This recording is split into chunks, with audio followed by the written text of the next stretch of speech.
하나님의 말씀입니다. 할렐루야. 찬양과 말씀과 기도로 시작하는 행복한 아침입니다. 이스라엘 백성에게 대대로 준행해야 할 율법을 주신 하나님은 온전하시고 거룩하신 분이십니다. 온전하신 하나님의 백성으로 부르심을 입은 이스라엘 백성은 그 부르심에 합당한 삶의 태도를 가져야 합니다. 그래서 하나님은 이스라엘 백성들에게 또 우리 성도들에게 내가 온전하니 너희도 온전하라, 내가 거룩하니 너희도 거룩하라고 말씀하시는 것입니다. 하나님의 온전하심 같이 온전하게 행하는 것은 어떤 것입니까? 오늘 말씀에서 하나님이 기대하시는 온전함은 어떤 것인지에 대해서 나눠보고자 합니다. 먼저 하나님 오늘 말씀 1절에 흠없는 제물을 원하신다고 말씀하십니다. 하나님이 흠없는 제물을 가져오라고 하시는 것은 비싸고 좋은 것을 원하셔서 그런 것이 아닙니다. 이 세상 모든 것이 하나님의 것인데 사실 하나님은 그러한 제물을 받으실 필요가 없으십니다. 일방적으로 그렇다고 우리에게 요구하신 적도 없습니다. 우리가 하나님께 드릴 것이 있도록 하나님은 풍성하게 복을 주시고 채워주신다고 약속을 하십니다.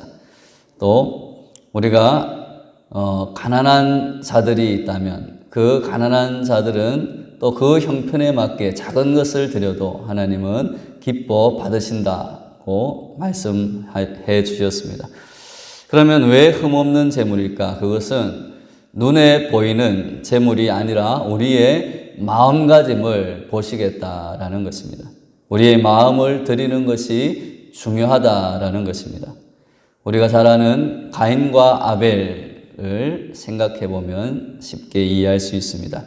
가인과 아벨이 각자가 열심히 일을 해서 자기가 수확한 것, 자기가 기른 또 양을 이렇게 하나님께 제물로 드렸습니다.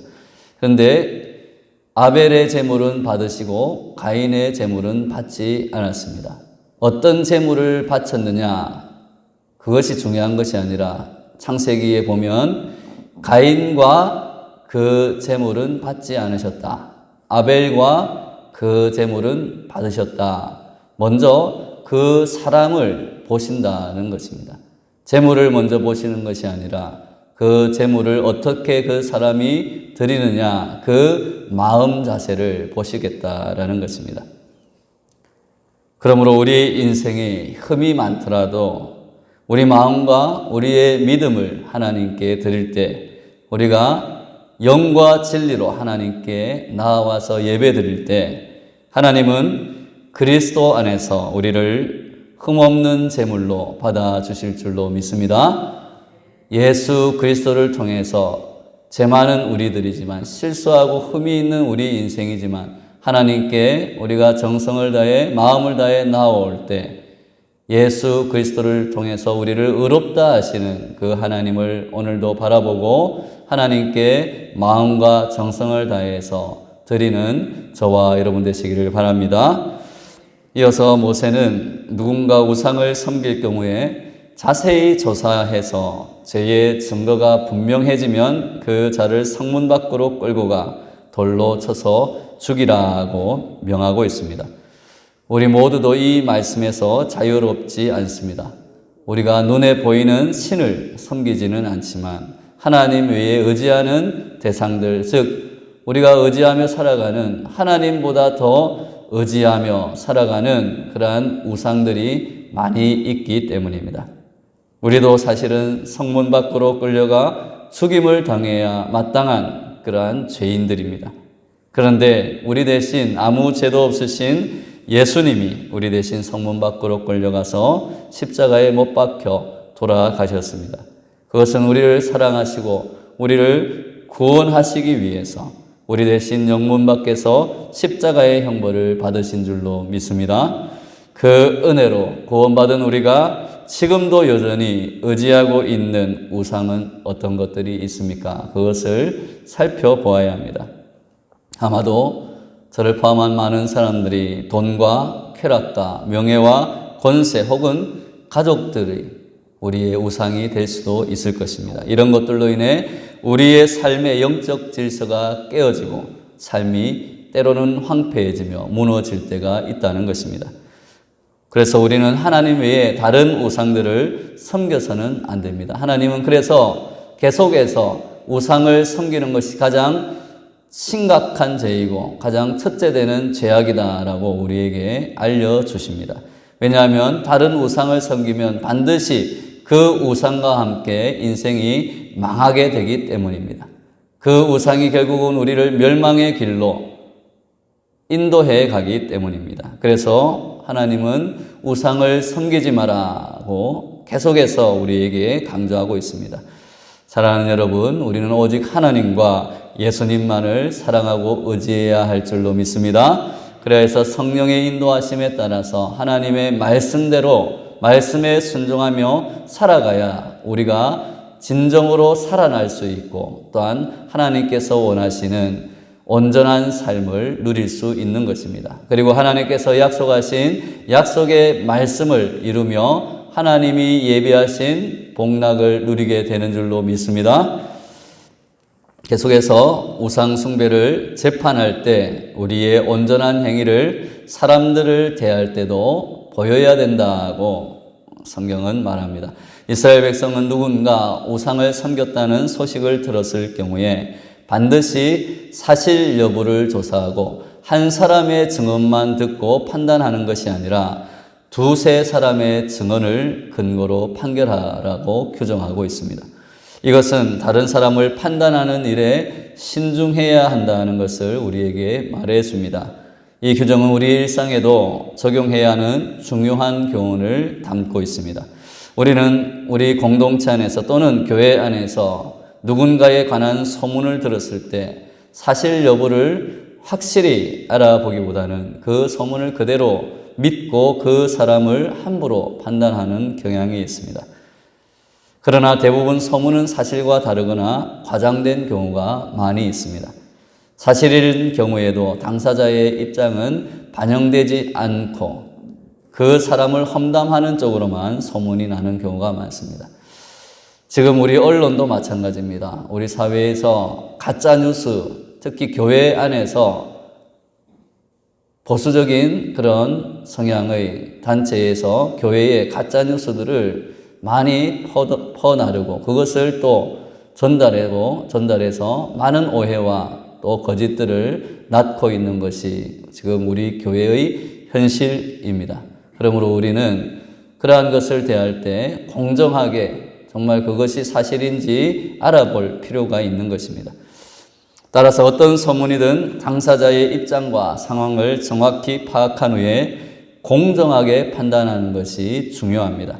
분명한 사실이 드러나지 않은 상태에서 함부로 사람을 정죄하는 일은 피해야 한다는 것입니다.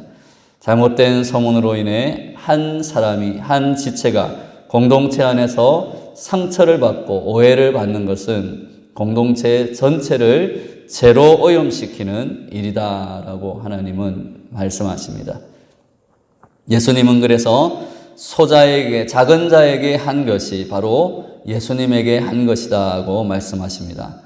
우리는 사람을 대할 때 예수님을 대하듯, 아니 예수님이 사람을 대하셨듯이 존중하며 신중하게 대하는 것, 그것이 우리가 사람을 향해서 가져야 할 기독교인의, 하나님의 자녀들의 온전한 태도가 되는 것입니다. 확인되지 않은 소문만으로 함부로 정죄하지 않는 이러한 태도를 우리가 계속 훈련하고 그것이 우리의 습관으로 자리 잡히면 하나님이 기대하시는 온전함에 우리는 더 가까이 다가갈 수 있을 줄로 믿습니다. 이 세상에서 우리들의 판단과 그러므로 우리의 관계는 온전하지 못할 뿐 아니라 우리의 죄로 말미암아 어그러져 있다는 것을 우리는 깨달을 수 있습니다. 온전하신 하나님과의 관계가 단절된 상태에서는 사람과의 관계, 우리가 사람을 판단하는 그 생각들도 온전할 수 없기 때문입니다. 이런 세상 속에서 성도들은 온전한 마음으로 먼저 하나님을 섬기고 하나님으로부터 오는 그 사랑과 긍휼과 용서의 마음, 그것을 우리가 깨닫고 또한 그 은혜를 받은 우리들이 그러한 마음으로, 하나님의 마음으로 사람들을 대함으로써 세상에 선한 영향력을 끼쳐야 될 줄로 믿습니다. 모세는 각 도성의 재판관이 판결하기 어려운 사건의 경우에는 하나님이 택하신 곳에 가서 그 재판을 받으라고 명령합니다. 이 하나님이 택하신 곳 중앙 성소에 가서 재판 받으라는 것은 거기에 있는 제사장이나 또는 재판관들에게 판결을 받으라는 의미도 있지만 그들이 하나님의 말씀대로 하는 그 판결에 따라라는 것입니다. 그것은 성전에 거하시는 하나님, 그 하나님이 택하신 곳에 임하시는 하나님, 하나님의 말씀, 그것이 정의롭다는 것입니다. 또한 하나님이 결국은 최종 재판장이 되어 주신다는 것입니다. 그래서 중앙성소에서 판결하는 것에 순응하지 않으면 죽음을 당할 수밖에 없다라고 말씀합니다. 우리나라에도 삼심 제도가 있습니다. 한 사건을 두고 지방법원, 고등법원, 대법원을 거치며 세 번 재판을 받을 그러한 권리를 말합니다. 그런데 마지막 대법원의 판결은 최종 권위를 갖습니다. 그래서 그 대법원의 재판 결과에 모든 사람이 순복해야 합니다. 이러한 제도를 두는 이유는 재판관도 불완전한 사람이기 때문입니다. 우리가 그리스도인으로서 이 세상을 살아가면서 믿음을 지키고 하나님의 말씀대로 정의롭게 살려고 노력합니다. 그러나 그러한 과정에서 어떨 때는 억울하게 부당한 오해를 받거나 또는 손해를 보고 시련을 당하기도 합니다.